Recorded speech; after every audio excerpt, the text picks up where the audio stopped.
So డిగ్రీలు, బీటెక్‌లు చేసాము. మాకు ఉద్యోగాలు ఇచ్చేస్తారా? జనరల్‌గా ఏంటి అంటే చాలామంది ఒక అపోహలో ఉంటారనమాట. డిగ్రీలో నాకు 70% ఉంది. బీటెక్‌లో నాకు 80% ఉంది. అండ్ లేకపోతే ఎంబీఏలో నాకు చాలా ఎక్కువ పర్సెంటేజ్ 75% పైనుంది. అండ్ ఎంటెక్‌లో నాకు మంచి బీటెక్ అంటే ఎంటెక్ క్వాలిఫికేషన్ ఉంది. మంచి డిస్టింక్షన్స్‌తో పాస్ అయ్యాను నేను.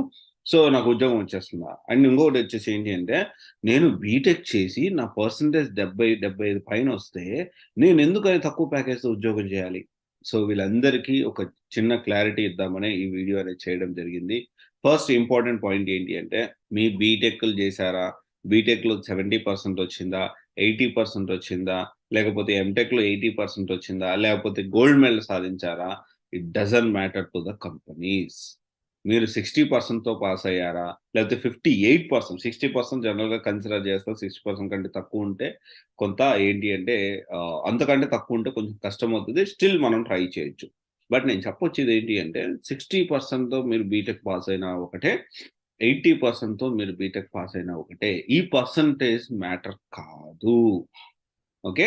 ఇప్పుడు మెయిన్‌గా ఇంపార్టెంట్ థింగ్ ఏంటి అంటే, కం బయటికి వచ్చిన తర్వాత కంపెనీ తగ్గట్టు మీ దగ్గర అంటే కంపెనీలో ఒక పని ఉంటే, ఆ పని చేయడానికి ఒక డెవలపర్ జాబే ఉంది. లేకపోతే ఒక టెస్టింగ్ జాబే ఉంది. లేకపోతే ఒక డెవాప్స్ జాబే ఉంది. లేకపోతే డెల్‌బూమి ఉంది. ఇంకోటుంది. అది మీరు చెయ్యడానికి దానికి కావాల్సిన పని నైపుణ్యం, స్కిల్ అనేది ఆ కోర్స్ చెప్పాలంటే ఆ కోర్స్ అనేది మీరు నేర్చుకున్నారా లేదా? ఎంతవరకు నేర్చుకున్నారు? మన ఆ కంపెనీకి ఎంతవరకు మీరు తీసుకున్న జీతానికి న్యాయం చేయగలరు అనేది ఇక్కడ చాలా ఇంపార్టెంట్. అది ఆలోచించకుండా నేను 80% వచ్చింది. నాకు 70% వచ్చింది. అయితే నాకు జాబ్ ఇయ్యరా? ఇంకొక విషయం ఏంటి అంటే నేను 70% వచ్చింది. నేను తక్కువ ప్యాకేజ్ ఎందుకు చేయాలి? చాలామంది ఈ డౌట్ అనేది అడుగుతా ఉంటారు. సో మీకు ఒక విషయం అర్థం చేసుకోవాలి. ఇనిషియల్‌గా తక్కువ ప్యాకేజ్ అయినా అసలు ఫ్రీగా చేయమన్నా గాని టెక్నికల్ నాలెడ్జ్ అనేది చాలా important. Okay. Real time technical knowledge is very important. మీరు జాబ్‌లోకి వెళ్ళిన తర్వాత అది చాలా నేర్చుకుంటారు. అది ఇప్పుడు మీకిచ్చే జీతం రూ. 1,00,000 కంటే గూడా ఒకవేళ ఇన్ కేస్ మీరు 10,00,000 ప్యాకేజ్ ఇనిషియల్‌గా మీరు క్రాక్ చేశారు అనుకున్నా గాని ఆ వర్త్ అంటే ఆ డబ్బుల కంటే కూడా మీరు నేర్చుకునే ఏదైతే స్కిల్ ఉందో ఇనిషియల్‌గా జాబ్‌లో జాయిన్ అయిన తర్వాత అది చాలా వర్త్. అది మీరు అర్థం జేసుకోవాలి. అర్థం జేసుకోకుండా సార్ నాకంత తక్కువ ప్యాకేజ్ అయితే కష్టం సార్. 10,000 5,000 నేను వర్క్ జేయలేను. నాకు ఏడ వర్కౌట్ అయితది. 5,000 ఇక్కడ ఒక పాయింట్ చెప్తా వినండి. నా మొదటి జీతం 6,000. నా హాస్టల్ ఫీజు 5,500. ఆఫీస్‌కి వెళ్లి రావడానికి నాకయ్యే ఖర్చు ప్రతిరోజు నా బైక్ ఉండేది. అప్పుడు సెకండ్ హ్యాండ్ బైక్ ఒకటుండేది. రూ. 80 అయ్యేది. అంటే ఒక లీటర్ అయ్యేది. ఒక లీటర్ అప్పుడు ఆ లీటర్ కొంచెం అటు ఇటు రూ. 80 అట్లా రూ. 85 అయ్యేది. వెళ్లి రావడానికి నేను యావరేజ్ నెలకి 6 రోజులు, వారానికి 6 రోజులు ఆఫీస్ మళ్ళీ. Monday to Saturday. అంటే ఈ వారానికి 600 అంటే 4 వారాలకి 2,400 అంటే 2,400 ఓకే. 2,400 5,500 ఎంత? 5,900 200 అంటే 2,000 అంటే 7,900 దాకా నాకు ఖర్చు. ఏది ఓన్లీ నేను బయట ఎక్కడ ఏం తినకుండా, టీ తాగకుండా, మంచినీళ్ళు తాగకుండా, ఎలాంటి ఏమైనా బిర్యానీ తినాలన్నా గాని ఏం డబ్బులు ఎక్స్‌ట్రా అవుతాయన్నమాట. రైట్. సో, ఆదాయం 6,000 ఎక్స్‌ట్రా 2,000 ప్లస్ నాకింకా అది ఇది చిన్న చిన్నగా టీ తాగుతా ఉంటాము. ఓకే. ఏదైనా బిర్యానీ ఏదైనా తినాలనిపిస్తే తింటా ఉంటాము. యావరేజ్‌గా ఒక 2,000 యేసుకున్నా. ఓవరాల్‌గా మనకెంతవుతుంది? దగ్గర దగ్గర 10,000 అవుతుంది. నాకొచ్చే జీతం ఎంత? 6,000. నేను ఆ డబ్బు అంటే నేను ఇనిషియల్‌గా నాకు ప్యాకేజ్ తక్కువొస్తుంది.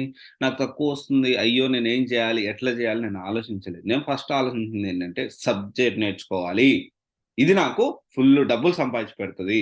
నేను ఎంత కుదిరితే అంత స్కిల్ నేర్చుకోవాలి. ఫర్ యువర్ కైండ్ ఇన్ఫర్మేషన్ ఇప్పటికి నేను కొత్తవి నేర్చుకుంటానే ఉన్నాను. ఇప్పుడు ఇంకా కొత్తవి నేర్చుకుంటా కొత్త కొత్త విషయాలు తెలుసుకుంటానే ఉన్నా. ఇప్పటికి స్టిల్. నేను ఫస్ట్ డబ్బులు ఒస్తున్నాయి. ఇంత అమౌంట్ ఒస్తుంది. అంత అమౌంట్ గురించి ఆలోచించను. I will not think that is a process. నేను ఫోకస్ చేసే దాని మీద ఏంటి అంటే వర్క్ మీద మాత్రమే నేను ఫోకస్ చేస్తాను. ఎంత హై ఫోకస్డ్‌గా ఉంటాను అంటే you can imagine both physical and మెంటల్‌గా చాలా స్ట్రెయిన్ ఉంటుంది. అప్రాక్సిమేట్‌లీ రోజుకి 20-25 కిలోమీటర్లు మార్నింగ్ నుంచి నైట్ దాకా నుంచొని నడవాల్సిన పరిస్థితి present. And at the same time mental work. So both physically, mentally ఎంత నాకు ఎంత వరకు ఓపిక ఉంటుందో, ఓపిక మించి నేను ఓపిక ఉందా లేదా డజంట్ మ్యాటర్. వర్క్ ఉంది చేయాలి అంతే. అది ఎంత కష్టమా? ఈజీయా? అనేది నేను ఆలోచించను. సో, ఇప్పుడు నేనేం చెప్తున్నానంటే, తక్కువ ప్యాకేజ్ అనైతే ఎవరైతే ఇంకొక పాయింట్ కూడా అంటా ఉంటారు. నాకు హై పర్సెంటేజ్ నాకు 70% వచ్చినా అదే ప్యాకేజ్ వస్తా ఉంది. 60% వచ్చినా వానికి అదే ప్యాకేజ్ వస్తా ఉంది. సో, మనము బీటెక్ చేసేసాము, డిగ్రీలు చేసేసాము. ఓకే. ఎంబీఏ చేసాము, ఎంటెక్ చేసాము. నాకు విపరీతంగా ప్యాకేజ్‌లు ఇచ్చేయాలి అంటే కుదరదు. ఇస్తారు. మీ కాలేజ్ క్యాంపస్‌లో నువ్వు క్రాక్ చేసుకుంటే నీకు అట్లనే అనుకున్నట్టే వస్తుంది. ఒకవేళ కాలేజ్ మీది చిన్న కాలేజ్ అనుకుందాం. కాలేజ్ నుంచి బయటకొచ్చిన తర్వాత మళ్ళీ జీరో నుంచి మాత్రమే స్టార్ట్ చేయాలి. There is no alternate. ఉద్యోగం ఆపర్చునిటీ వస్తే ప్యాకేజ్ గురించి ఆలోచించకుండా స్కిల్ ఇంతకంటే చాలా డబ్బులు నాకు తెచ్చిపెడతదని మైండ్‌లో పెట్టుకొని జాబ్‌లో జాయిన్ అవ్వండి. ఇదొకసారి ఆలోచించండి. ఇదంతా ఎందుకు చెప్తున్నానంటే ఆపర్చునిటీస్ ఉన్నాయిరా బాబు! కోర్స్ నేర్చుకుంట్రా నాయనా అంటే కూడా మన వాళ్ళేం జేస్తున్నారంటే, డైరెక్ట్‌గా ఈ కోర్స్ నేర్చుకోకుండా డైరెక్ట్‌గా ఉద్యోగంలో ల్యాండ్ అయ్యే ఆప్షన్ ఏమన్నా ఉందా? నాకు ఈ సీట్ గావాలి.